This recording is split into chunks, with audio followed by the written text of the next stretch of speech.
Kenya, tamu sana, tamu sana, tamu sana. Yesterday, President Uhuru Kenyatta hosted a group of Kikuyu Council of Elders at State House, Nairobi.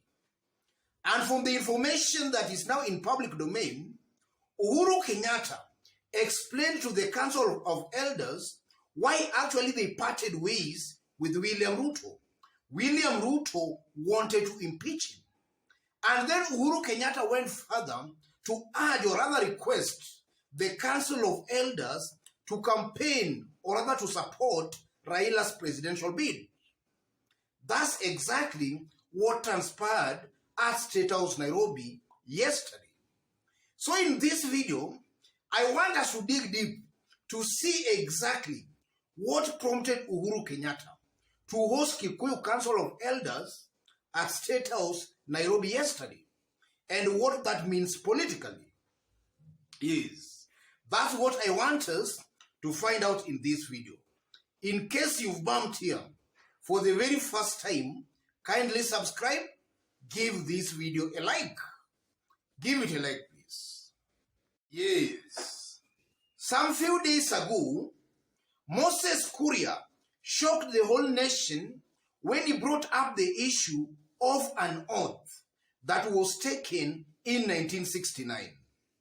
And the oath added that the Gema community, or rather specifically, the Kikuyu community, were not to vote for any uncircumcised person. And the target at that time was Jaramogi Oginga Odinga or any of his kin. And largely Tanga have been using that for their own political mileage on the mountain. They have been using that to cement some kind of a Raila phobia that has always existed on the mountain before the handshake.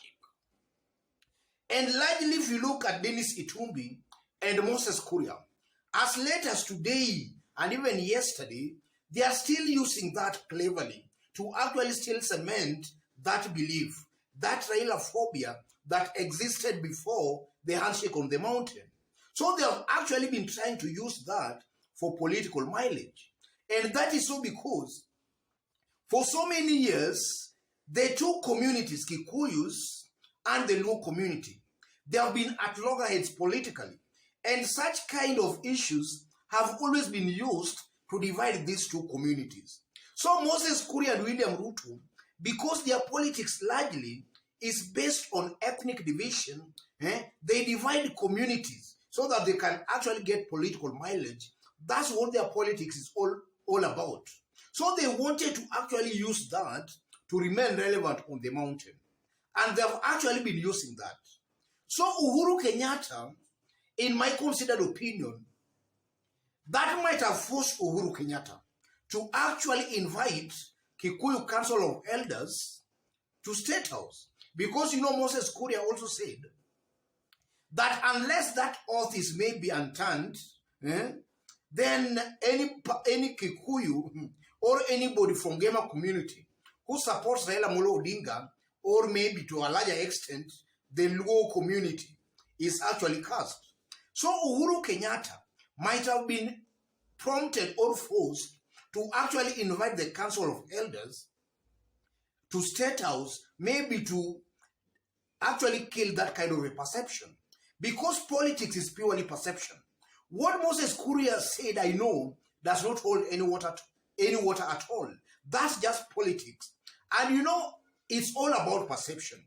They were creating the right perception that had the potential of actually cementing Raila phobia on the mountain. So Uhuru actually wanted to kill that kind of a perception they were creating as a result of that. And that's exactly why Uhuru Kenyatta invited the Kikuyu Council of Elders at State House. Because now upon those elders being invited at State House, actually they came out and endorsed Raila Molo Odinga. And the mere fact that these are the people who are being seen to be the custodian of any oath or of any tradition or rituals that can be performed on behalf of the Kikuyu community, by actually coming out to endorse Raila Molo Odinga just some few days after Moses Kuria had made such reckless rumors and allegations, it actually kills that narrative, or rather that perception William Ruto, Moses Kuria, and Tangatanga were actually using maybe to get some kind of mileage on the mountain. It actually kills that, because now it's being seen that as the custodians of any ritual should be performed on behalf of the Kikuyu community, they see or have no problem supporting Raila Amolo Odinga.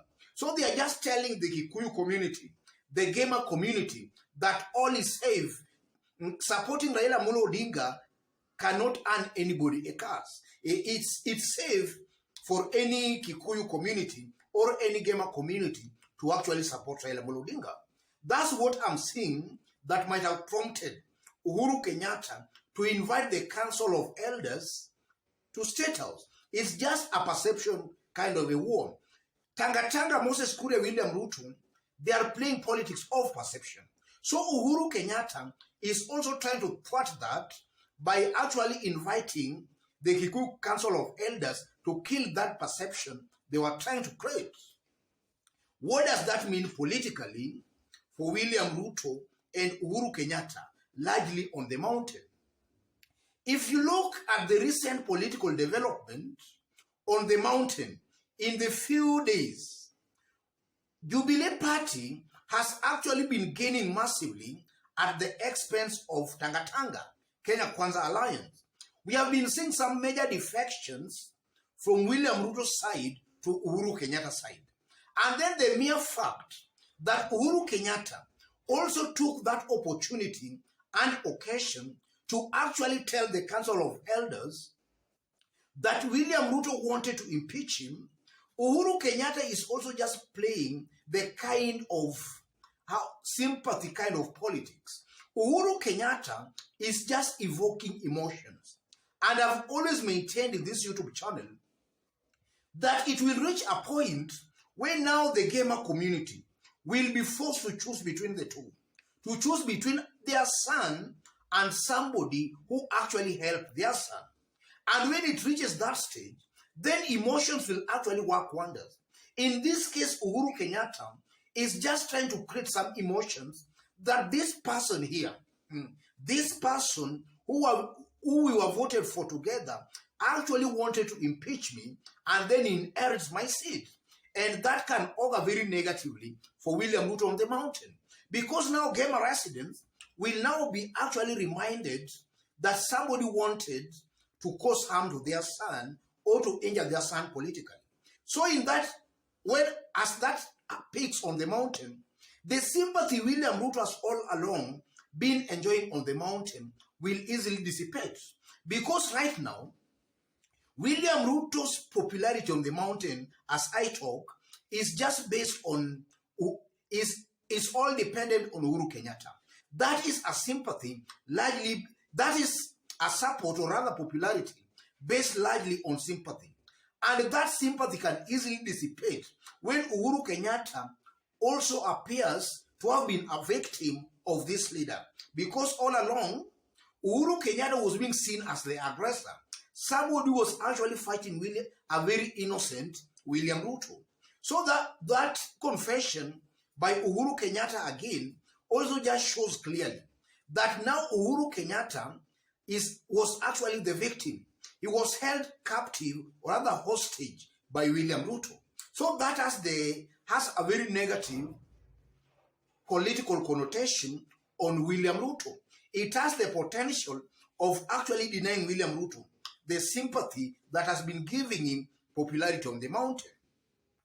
And then as I conclude, it's also very, very clear that now raw politics is now beginning on the mountain. Raw politics is now beginning on the mountain. So I'm seeing a situation where even 2007 post-election violence is going to be revived in the coming few weeks. And the mere fact that Martha Karua actually joined Azimio. And you know, in 2007, we had Martha Karua on this side, and then we had William Ruto on the other side. And these were seen to be the antagonists. Martha Karua was being seen to be the man who was on the side of Mwai Kibaki. Same to William Ruto on Raila's side. And then we also had Uhuru in 2007. It's widely believed that it's Uhuru Kenyatta who actually saved these people from allegedly the aggression from William Ruto. So if you can have Martha Karua on this other side teaming up with Uhuru Kenyatta, that combined onslaught against William Ruto, I strongly believe William Ruto won't be able to survive that kind of an onslaught. Martha Karua will actually remind residents of the mountain of 2007 events. Uhuru Kenyatta will also do the same. And then I know the Mount Kenya residents will ask themselves some tough questions. Who are we safe in this man's hand? This somebody, or rather this person, who actually wanted to eliminate our people. Those are some of the questions I strongly believe in the coming few weeks will be asked on the mountain.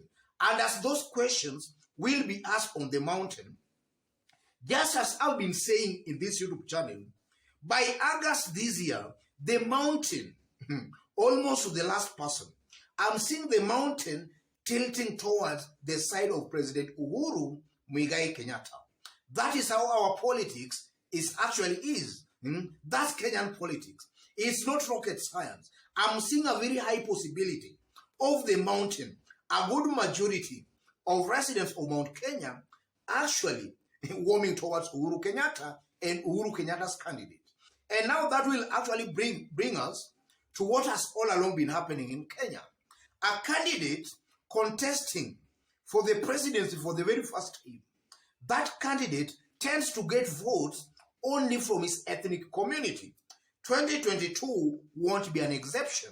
William Ruto will likely get votes from his Kalenjin ethnic community in 2022. That is something I'm saying with a lot of confidence, because even from the trends we are now seeing, it's now clear that Raila Odinga is actually beating William Ruto in 6 out of 8 provinces. So we are left with only 2, Rift Valley and Central. Central most definitely will dump William Ruto. William Ruto at the end of it, by August, will only be left with Kalenjin, Rift Valley. Otherwise, ladies and gentlemen, just as I did state when we were starting, in case you've bumped here for the very first time and so far you have not yet subscribed, kindly subscribe, give this video a like. Thank you, God bless you, God bless Kenya.